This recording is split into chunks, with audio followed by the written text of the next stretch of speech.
Hello बच्चों, mission ज्ञान से मैं ज्योति मालपानी आपका स्वागत करती हूँ राजस्थान सरकार और वेदांता के CSR लर्निंग इनिशिएटिव में।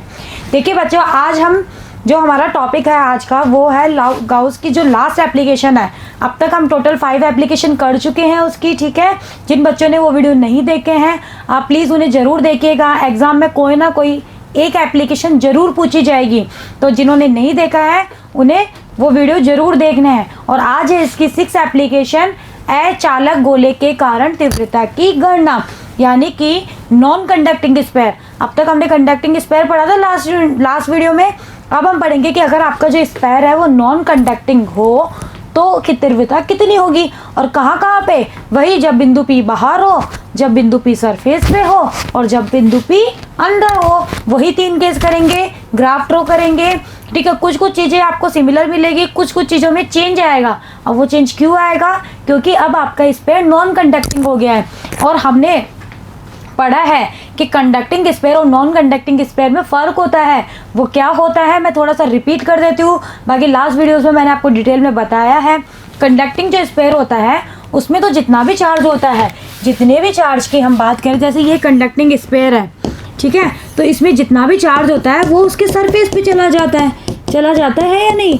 जबकि जो नॉन कंडक्टिंग स्पेयर होता है उसका जो चार्ज होता है वो उसके आयतन में ही विद्यमान होता है, क्योंकि उसमें जो भी आवेश होते हैं वो गति करने के लिए फ्री नहीं होते हैं, इसीलिए ये सरफेस पे नहीं जा सकते हैं अचालक गोले में। जबकि इसमें ये गति करने के लिए फ्री होते हैं तो ये सरफेस पे चले जाते हैं। अब क्यों चले जाता है ये मैंने आप लोगों को समझा दिया है, ठीक है। तो चलिए अब हम करेंगे कि एक अचालक गोला है जिसके कारण तीव्रता की गणना। तो अचालक गोले का डायग्राम ये रहा, जिसकी त्रिज्या कितनी है, कैपिटल R। ये कैपिटल R इसकी त्रिज्या है, ठीक है। अब पहले इसका थ्योरी लिख लीजिए आप। क्या थ्योरी लिखेंगे कि एक अचालक गोला प्रदर्शित है जिसकी त्रिज्या कैपिटल R है। अच्छा, अब एक चीज़ मुझे आप बताइए कि हम अचालक गोला पढ़ रहे हैं और हमने यह भी जान लिया कि अचालक जो गोला होता है उसका पूरा का पूरा आवेश उसके आयतन में विद्यमान होता है। तो अब बताइए हम कौन सी चार्ज डेंसिटी यूज़ करेंगे, लीनियर, सरफेस या वॉल्यूम? डेफिनेटली भाई पूरा का पूरा चार्ज वॉल्यूम में है तो हम वॉल्यूम चार्ज डेंसिटी ही तो लेंगे। तो अब इसकी बार यहाँ पे हम क्या यूज़ करेंगे, रो। याद है ना रो। और ये रो क्या होता है, टोटल चार्ज बटे टोटल आयतन, ठीक है। तो आपको गोले का आयतन पता होना चाहिए। यहाँ पे हम कौन सी चार्ज डेंसिटी यूज़ करेंगे, रो। बस यही फर्क आएगा, इससे फॉर्मूले भी बदल जाएंगे। माना है अचालक गोले को दिया गया कुल आवेश Q है जो उसके आयतन में विद्यमान है समान रूप से, ठीक है। और इसके लिए आप लिखना चाहो तो ये भी जरूर लिख लेना कि इसके लिए कि अचालक गोले का जो आयतन आवेश घनत्व वो रो है, यहाँ लिख लेना आप, ठीक है। चलिए अब पहला केस क्या है, तीव्रता की गणना जब बिंदु P, जो हमारा बिंदु P है वो अचालक गोले के बाहर हो। जब ये अचालक गोले के बाहर होगा तो हम मानेंगे कि ये सेंटर से R दूरी पर है, ठीक है। तो ये वाइट वाला जो डायग्राम है ये तो है आपका अचालक गोला और जो पिंक कलर वाला है वो है गॉसियन सरफेस।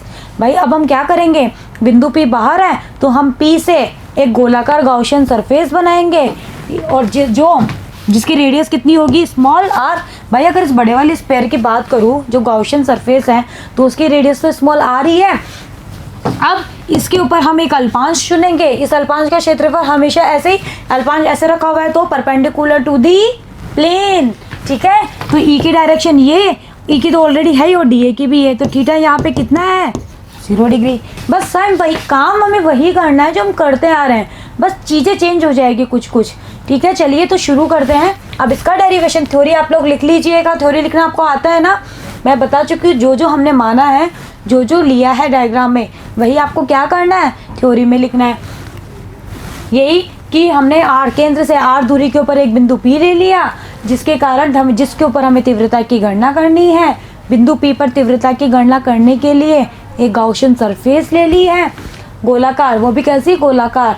तो गॉसियन पृष्ठ से निर्गत गॉसियन फ्लक्स का मान फाई कितना होता है, summation Q upon epsilon not होता है, नहीं होता। अब यहाँ पे समेशन Q बताओ कितना है। चलिए डायग्राम पे बैक आते हैं और समेशन Q देखते हैं।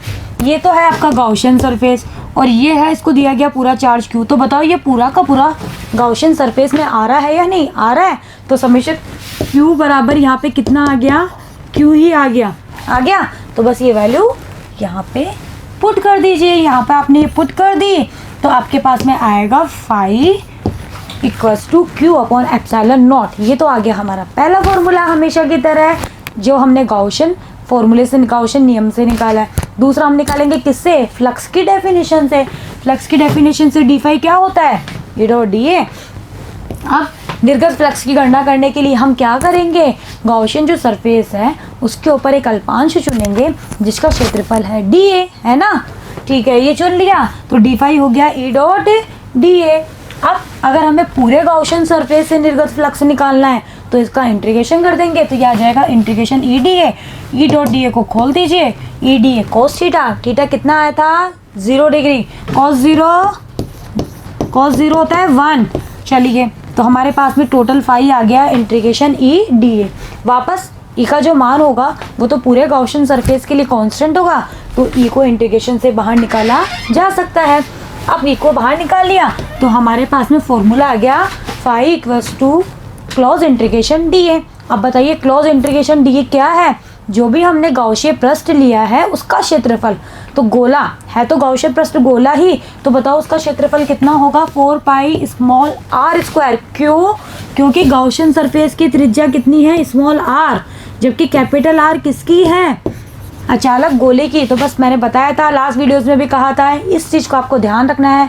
जबकि रो में जब हम यूज़ करते हैं तो वहाँ अगर हमें रेडियस यूज़ करनी होती है तो हम उसकी करते हैं जिसके कारण हम तीव्रता निकालते हैं, ना कि गाउशियन की।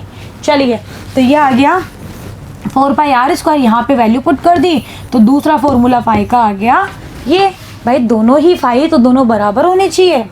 चलिए दोनों को बराबर कर दिया और किसकी वैल्यू चाहिए? हमें तो ई चाहिए। ई की वैल्यू यहाँ से निकाल लीजिए, कितना आ गया? के क्यू अपॉन आर स्क्वायर, और वो भी कौन सा आर? Small r square.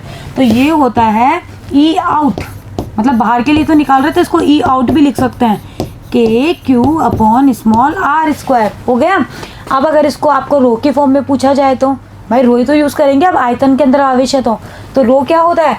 रो होता है टोटल आवेश बटे टोटल आयतन। टोटल आयतन किसका? चालक गोले का, ना कि गाउशियन सरफेस का। 4/3 पाई आर क्यूब गोले का आयतन होता है ये 4/3 पाई आर क्यूब। यहाँ आर कौन सा आएगा? कैपिटल आर, क्योंकि हम अचालक गोले का आयतन लेंगे। तो यहाँ से ये वैल्यू जिसमें आप पुट कर देना तो आपके पास में फॉर्मूला आएगा ये rho upon 3 epsilon nought r cube upon r square into r cap. आप करिएगा। चलिए मैं बता देती हूँ थोड़ा सा। यहाँ पे हमारे पास में ई का फॉर्मूला आ गया है ये के क्यू अपॉन आर स्क्वायर, और रो कितना है? रो है क्यू, मतलब टोटल क्यू आवेश स्मॉल क्यू हो गया बटे 4/3 पाई कैपिटल आर क्यूब। इसको आप स्मॉल क्यू ही कर लो क्योंकि कैपिटल क्यू बराबर यहाँ हम स्मॉल क्यू लेके चल रहे हैं। चलिए अब आपको यहाँ पे के की वैल्यू पुट करिए। पहले के कितना होता है? 1/4 pi epsilon nought q upon r square होता है। अब हमें यहाँ से क्या, हमें रो की फॉर्म में चाहिए तो क्यू ये रहा, 4 पाई ये रहा, आर क्यूब नहीं है तो आर क्यूब को हम इधर भेज दीजिए। एक 3 की कमी पड़ रही है या 3 को भी इधर भेज दीजिए। ठीक है, तो यहाँ से वैल्यू पुट कर दीजिए, या तो इस इक्वेशन को, ये जो इक्वेशन है इसको यहाँ पे 3 से गुना और 3 से भाग कर दीजिए। तो अब देखो क्यू 4/3 पाई, ठीक है, इसकी वैल्यू यहाँ से पुट कर दो। क्यू 4/3 पाई की वैल्यू है rho into capital R cube. कितनी है? क्यू बटे 4/3 पाई की वैल्यू कितनी आ गई है? Rho into capital R cube. और ये वैल्यू उठाइए और यहाँ पे पुट कर दो इस वाले क्वांटिटी की जगह, इस वाले की जगह पुट कर दीजिए। तो ई कितना आ गया? ये आ गया रो आर क्यूब। अभी एक 3 और बच रहा है एप्सिलॉन नॉट और स्मॉल आर स्क्वायर। बताओ यही आ रहा है ना? तो थोड़ी सी आपको बस कैलकुलेशन करनी है, आप लोग खुद से भी करिएगा, यही रिजल्ट आएगा। अब ये हमारा वेक्टर फॉर्म में होता है तो आप वेक्टर फॉर्म में भी लिख सकते हो। लास्ट जो 2 आर्टिकल्स है उनको भी आप वेक्टर फॉर्म में लिख लीजिएगा। कुछ नहीं करना है, एक आर कैप और लगाना है क्योंकि ई आर के डायरेक्शन में है तो बस वेक्टर, यहाँ पे वेक्टर और यहाँ आर कैप, तो ये हो गया वेक्टर फॉर्म में। ठीक है, और इसका अगर के की फॉर्म में भी अगर इसको वेक्टर में लिखा जाए तो k q upon r square into r cap, बस आर कैप लगाना है क्योंकि ई के डायरेक्शन क्या है?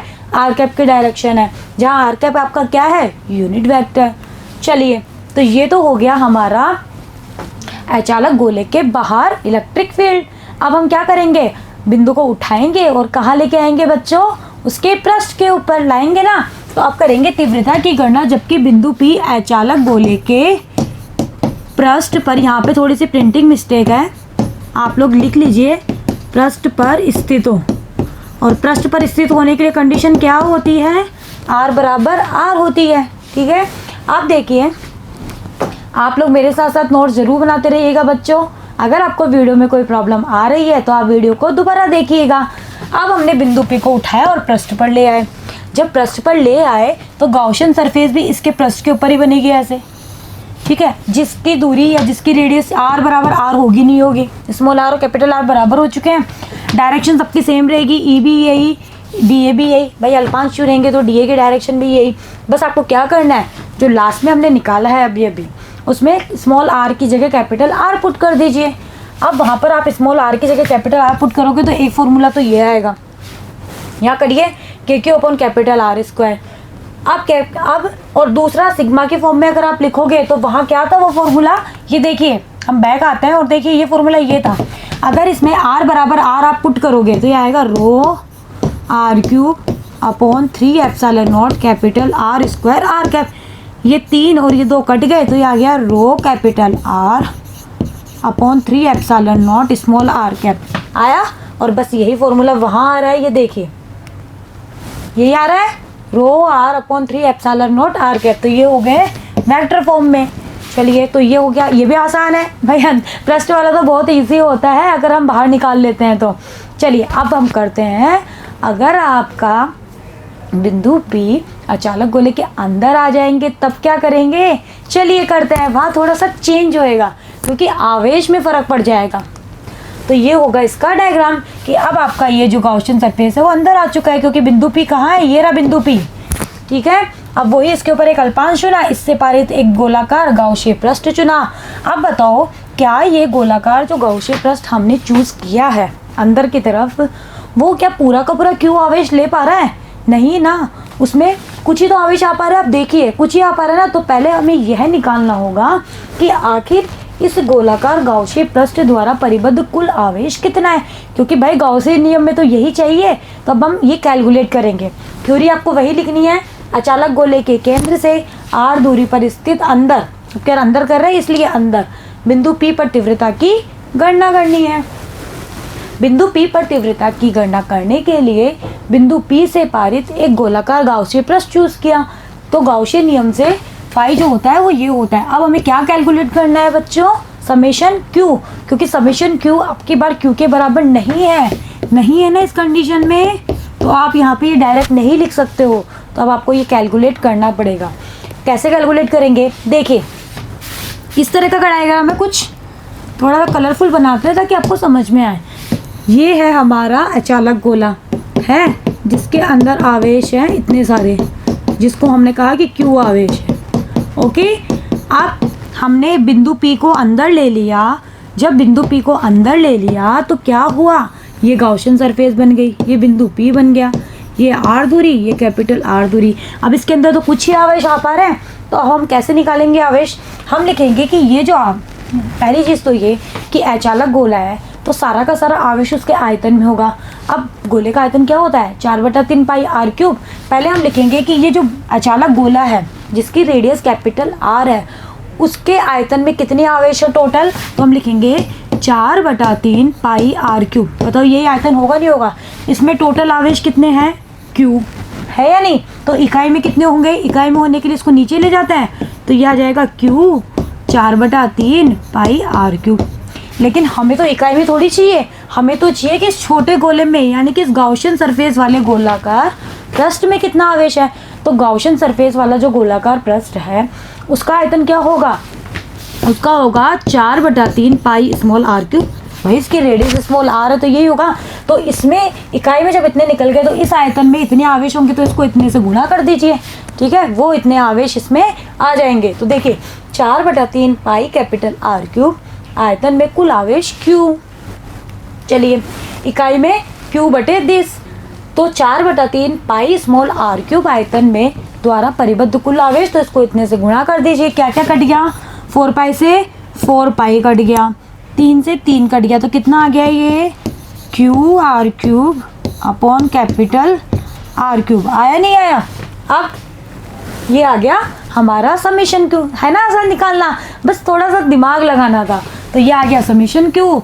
भाई समेशन क्यू आ गया तो गाउस बोलता है मेरे फॉर्मूले में रख दो, मुझे तो यही तो चाहिए और क्या चाहिए।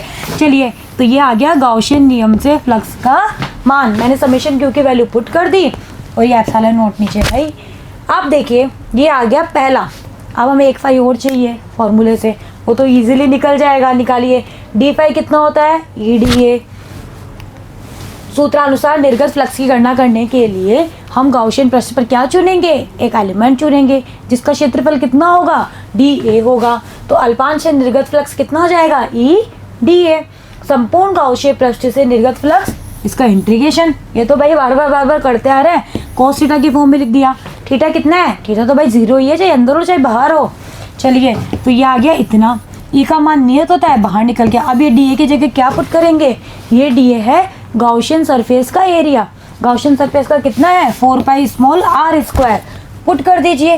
तो ई कितना आ गया इतना, और एक फाई, सॉरी ये आ गया टोटल फाई फॉर्मूले से। ये है गाउसियन, दोनों को बराबर कर दिया, ये सब कट गए। तो हमारे पास में फाइनल रिजल्ट आया k q small r upon capital R cube. ये होता है अचालक गोले के अंदर इतना इलेक्ट्रिक फील्ड होता है। तो बताओ अचालक गोले के अंदर ई जो है वो आर के समानुपाती है या नहीं, डायरेक्टली समानुपाती है या नहीं। भाई अब तक तो हम इन्वर्सली देखते आ रहे थे, पहली बार कुछ नया मिला कि ई आर के कारण, कि जैसे जैसे आर बढ़ेगा ई भी बढ़ेगा या नहीं। अब देखिए अगर आपका आर बराबर 0 हो जाए, आप बताइए आर 0 कब होगा, लगाइए थोड़ा सा दिमाग और बताइए आर 0 कब होगा। ये देखिए ये है मेरा अचालक गोला, ठीक है। पहले आर यहाँ था, बिंदु पी यहाँ था, फिर यहाँ आया, फिर यहाँ आया। अगर मैं बिंदु पी को सेंटर पे ही ले आऊँ तो बताओ आर 0 होगा नहीं होगा, 0 होगा ना। तो बताओ जब आर 0 तो ई भी 0 या नहीं। तो ई सेंटर कितना होता है, 0, हुआ नहीं हुआ। तो ये आपसे पूछा जा सकता है कि अचालक गोले के केंद्र के ऊपर इलेक्ट्रिक फील्ड कितना होता है, तो आप कहेंगे 0। फिर ये भी पूछा जा सकता है कि अचालक गोले के अंदर इलेक्ट्रिक फील्ड कितना होता है, इतना होता है। और जैसे जैसे आर बढ़ेगा, यानी कि 0 से आप जैसे जैसे दूर जाते जाओगे, 0 का मतलब केंद्र से आप जैसे जैसे दूर जाते जाओगे ई आपका बढ़ेगा, ठीक है। फिर यहाँ पे आ जाएगा और फिर आगे जाके घटेगा। ऐसा ही तो होगा कि एक कंडीशन पर ये मैक्सिमम हो जाएगा और फिर हमारा जो बाहर का फॉर्मूला है उससे तो ई जो है वो ये है, तो ये घटेगा, ठीक है। तो अब क्या करेंगे, हम ग्राफ प्लॉट करेंगे। लेकिन इससे पहले इस फॉर्मूले को रो की फॉर्म में भी लिख लीजिए। भाई रो की फॉर्म में भी लिख सकते हैं, वही वैल्यू के की वैल्यू इसमें रख दीजिए। और रो की वैल्यू आप जानते ही हैं, रो कितना है, q upon 4/3 pi r cube. यहाँ से 4 पाई क्यू की वैल्यू इसमें पुट कर देना, ये रहा 4 पाई क्यू। तो आपके पास में आएगा ये आएगा रो अपॉन 3 एप्सिलॉन नॉट। तो ये हो गया रो की फॉर्म में, वो था आर की फॉर्म में। अब इनको वेक्टर फॉर्म में लिख दीजिए, तो आर कैप लगा दीजिए, ठीक है। अब बच्चों हमने क्या कर लिया है, तीनों पॉइंट्स के लिए बाहर, पृष्ठ और अंदर, और इसमें तो एक पॉइंट और आ गया सेंटर। इन चारों के लिए हमने क्या कर लिया है, इन चारों के लिए हमने ई को कैलकुलेट कर लिया है। जब कैलकुलेट कर ही लिया है तो ग्राफ भी प्लॉट कर लेते हैं, ठीक है। अब देखिए ग्राफ, सेंटर के लिए 0, अंदर प्रोपोर्शनल, सतह पर मैक्सिमम ही तो होगा, और बाहर क्या होगा, ई प्रोपोर्शनल टू 1/r² होगा नहीं होगा। चलिए ग्राफ बनाएंगे। ये रहा भाई 0, मतलब हमारा सेंटर, यहाँ ई 0, अंदर आर के समानुपाती है। तो जब भी समानुपाती वाला ग्राफ होता है तो मैंने बताया था इस तरह की स्ट्रेट लाइन जाती है दोनों एक्सिस के, इस तरह से। तो ये हो गया यहाँ पे। फिर जैसे ही हम इसके पृष्ठ पर पहुँचे तो यहाँ पर ई मैक्सिमम हो गया, इसको ई मैक्सिमम लिख लीजिए, हो गया ना ई मैक्सिमम। अब पृष्ठ के बाहर गए तो ये आर के साथ में आर बढ़ेगा तो ये घटेगा, तो ये घटता हुआ ग्राफ। तो ये हो गया इसका ग्राफ। अब बताओ एक बात मुझे बताइए, हमने 6 एप्लीकेशंस पढ़ ली, हमने सबके लिए ग्राफ भी प्लॉट्स किए, क्या आपको ग्राफ को रटने की ज़रूरत पड़ रही है अभी भी? नहीं ना।